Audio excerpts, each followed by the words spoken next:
Season 4 came to an end. But what happened to Rhys Montrose? Will he be back? What will we see in Season 5? Today in Charlietales, we will analyze the season finale and review all those theories you need to know. Ready?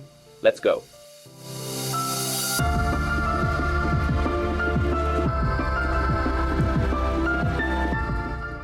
The second half of Season 4 focused on Joe's battle against the villainous Rhys Montrose, the murderer of the rich.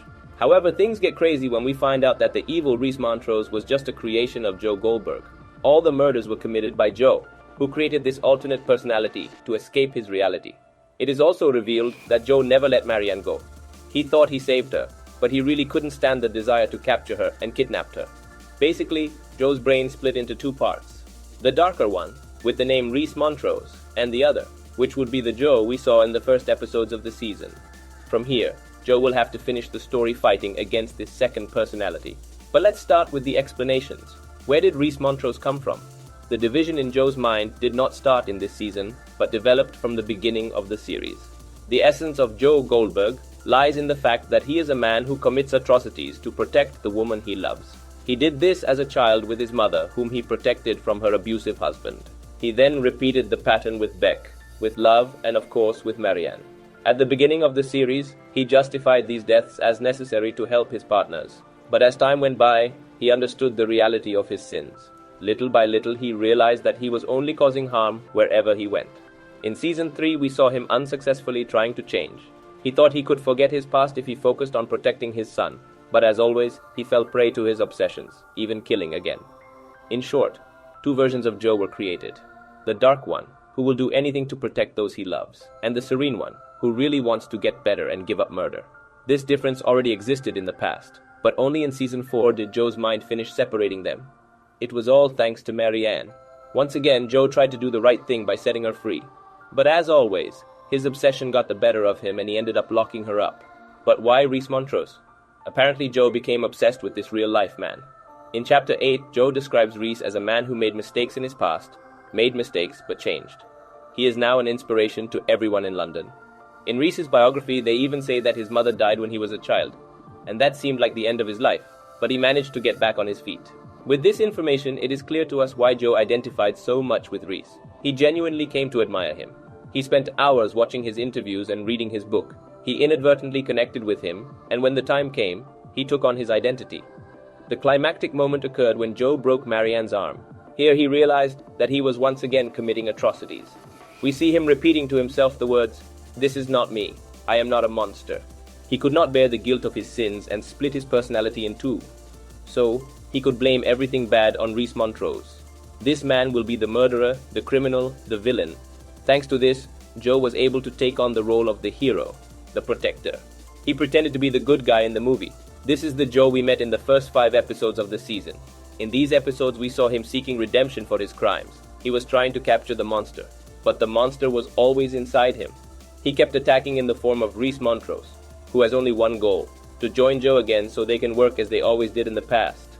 But why did he murder the rich kids? The answer is quite simple. The first victim, Malcolm, insulted Marianne. Simon abused the artist and Gemma was about to discover the truth. Rhys Montrose only killed the people Joe would have killed. If we go back to Chapter 1, we notice how Joe talks about these guys with contempt.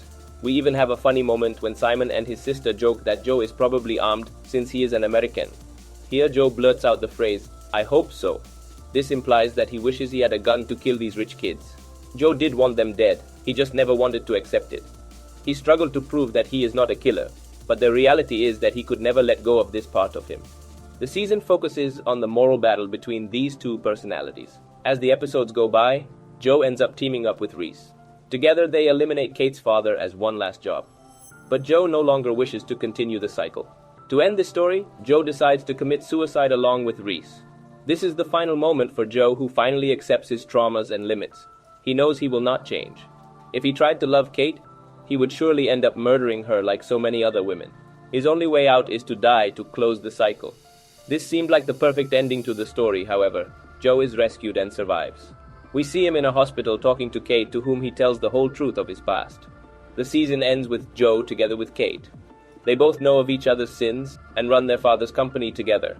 Thanks to Kathy's money, Joe's past has been wiped clean. They will never look for him again. But what happened to Rhys? Is it all over? In the last scene, we see how Joe is reflected in a window. And here is Reese Montrose. The monster achieved his goal, to unite again with Joe. The original Joe Goldberg is back stronger and more psychopathic than ever. And he's willing to do whatever it takes to accomplish his goals. Any trace of empathy and humanity is extinguished. We understand this when Joe frames Nadia for his friend's death. Joe was fond of this girl, but that no longer matters to him. She ends up in jail for a crime she didn't commit. This event makes clear the coldness of the current Joe. He couldn't eliminate Reese. The two are together from here on out. Now let's move on to the question, what will we see in Season 5? Most likely we will see Joe become obsessed with a goal again, and use all of Kate's power to achieve it. Now there is no one who can stop him. We would need a giant opponent to defeat him. It is inevitable to think that we are approaching the end of the series. In Season 4, we were tricked with an attempt at redemption for Joe Goldberg, but this didn't work. In my perspective, the ideal series finale will be with Joe locked up for his crimes or dying seeking redemption for his sins. Which characters will return in Season 5? Sadly, I believe that almost no characters from the past will return. Marianne achieved her goal of returning with her daughter, and Joe doesn't know she's still alive, so we can rule her out. Joe's son Henry is another character we can say goodbye to.